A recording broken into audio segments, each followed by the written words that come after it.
Bienvenue à Mentalement parlant, un podcast où je te parlerai de santé mentale sans filtre et sans tabou. Mon but, changer ta perception des gens qui en sont atteints, t'ouvrir à l'inconnu, te sensibiliser à l'humain dans toute son entièreté. Mon nom est Alexandra Loisel-Goulet. Je suis technicienne en éducation spécialisée.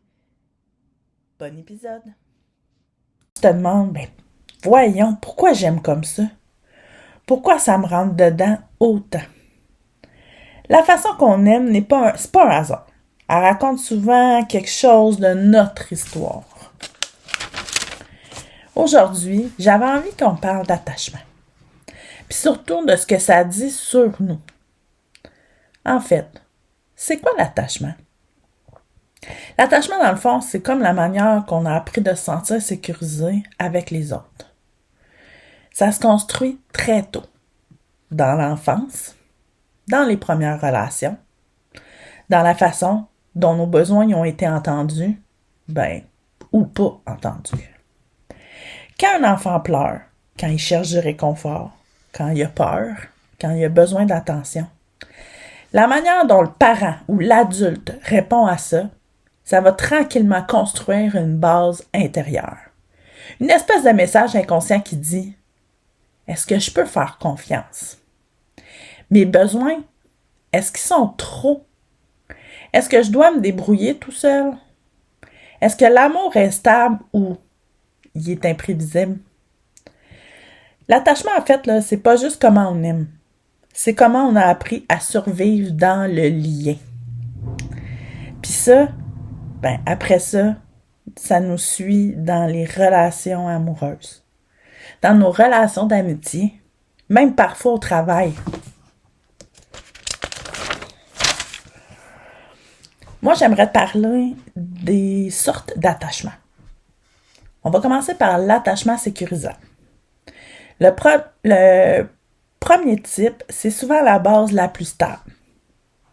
Une personne avec un attachement sécurisant a généralement appris que ses besoins peuvent être entendus. La proximité, c'est pas dangereux.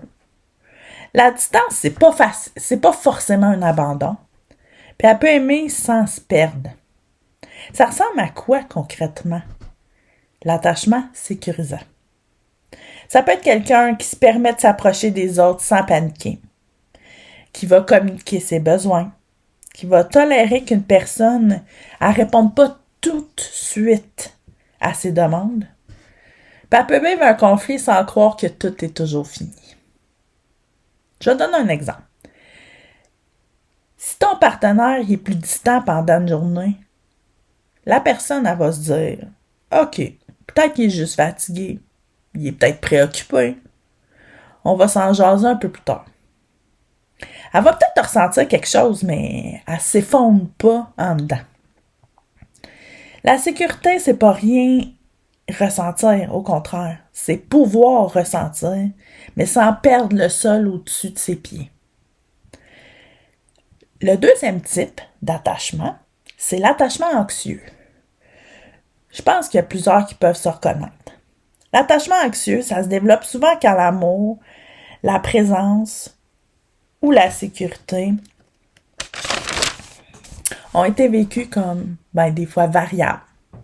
Ça peut être imprévisible puis inconstant. C'est pas nécessairement parce qu'il n'y avait pas d'amour. Non. Mais plus parce qu'il n'était pas toujours stable.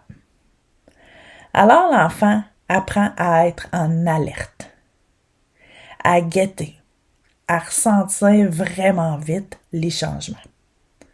Fait que plus tard, dans ses relations, ça peut donner quelqu'un qui s'attache super vite, qui a besoin de réassurance toujours, qui a vraiment peur d'être laissé, puis il va analyser beaucoup les comportements des autres.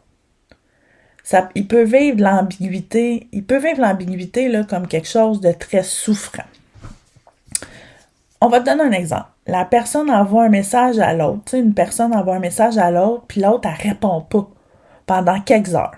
Ça nous est tout arrivé d'envoyer un texto, puis là, l'autre, elle répond pas. La personne qui a un attachement anxieux, elle peut peut-être penser « Hey, j'ai-tu dit quelque chose de pas correct? Il me trouve-tu lourde? Est-ce qu'il se détache de moi? C'est ça qu'il est en train de faire?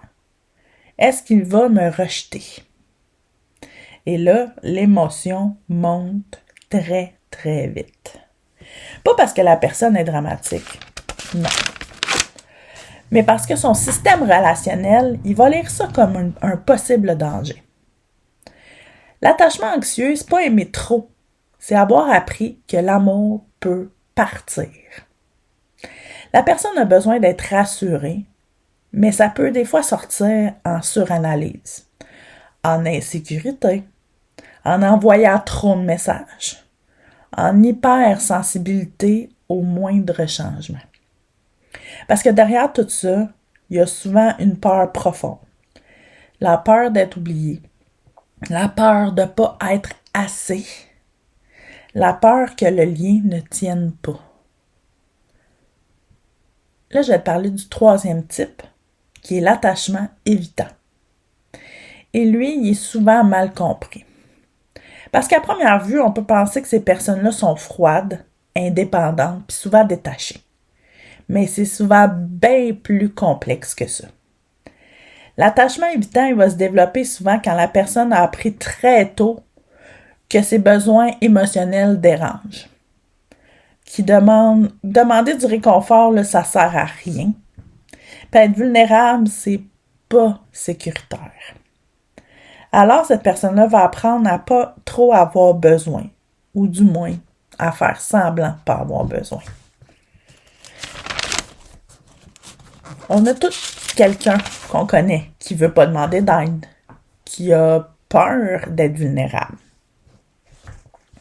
Fait que plus tard, ça peut donner quelqu'un qui va valoriser extrêmement l'indépendance, qui va avoir de la difficulté à parler de ses émotions, parce qu'il va se mettre dans une vulnérabilité. Il va se sentir étouffé rapidement dans la proximité. Il prend ses distances quand ça devient vraiment trop intense, puis il peut sembler vraiment bien seul jusqu'à ce qu'il se sente rattrapé par le lien. Cette personne peut se retirer d'une relation souvent parce qu'elle va trouver ça trop. Elle va penser avoir besoin d'air. Elle veut pas se sentir pris. Elle veut pas perdre sa liberté.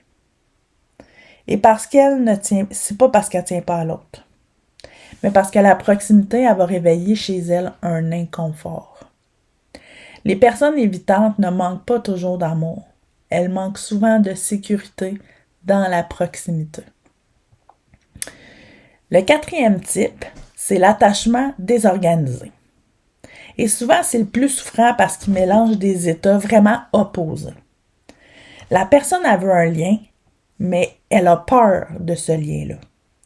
Elle veut être proche, mais la proximité, elle va activer aussi quelque chose de menaçant chez elle. Ça se développe souvent dans des contextes où la figure d'attachement a été à la fois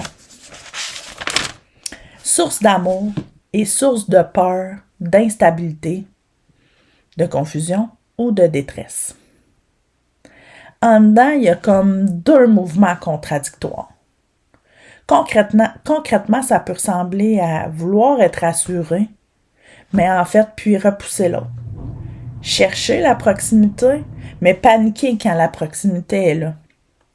Vivre des relations très intenses et très ambivalentes. Se sentir pris dans un « viens ici, éloigne-toi ». C'est extrêmement épuisant à vivre. Quand le lien a déjà été à la fois un refuge et une blessure, aimer peut devenir un chaos intérieur. Puis comment ça va se voir dans la vie adulte? Ben, tu vas vivre tes relations vraiment de façon difficile.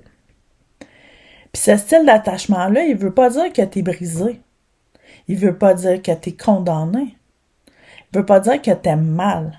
Ça veut juste dire que ton système relationnel a appris certaines choses. Et aujourd'hui, il répète parfois ses vieux réflexes. Tu peux te reconnaître dans un style ou dans un mélange de styles.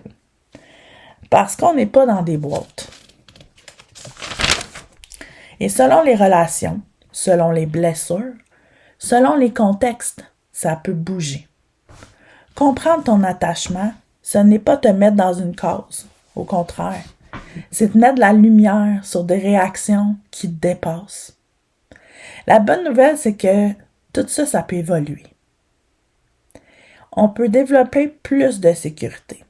On peut apprendre à reconnaître ses patterns, à nommer ses besoins, à rester présent sans se perdre, à aimer sans vivre constamment dans le danger. Tu sais, t'es pas trop. Tu portes peut-être une façon d'aimer qui a besoin d'être comprise avant d'être apaisée. Merci d'avoir été là. Passe une belle journée. Si tu t'es reconnu dans cet épisode, c'est peut-être pas un hasard. Peut-être que c'était juste le moment de comprendre un peu plus ce qui se passe en dedans. On se retrouve bientôt et d'ici là, rappelle-toi, t'es pas trop, t'es humain.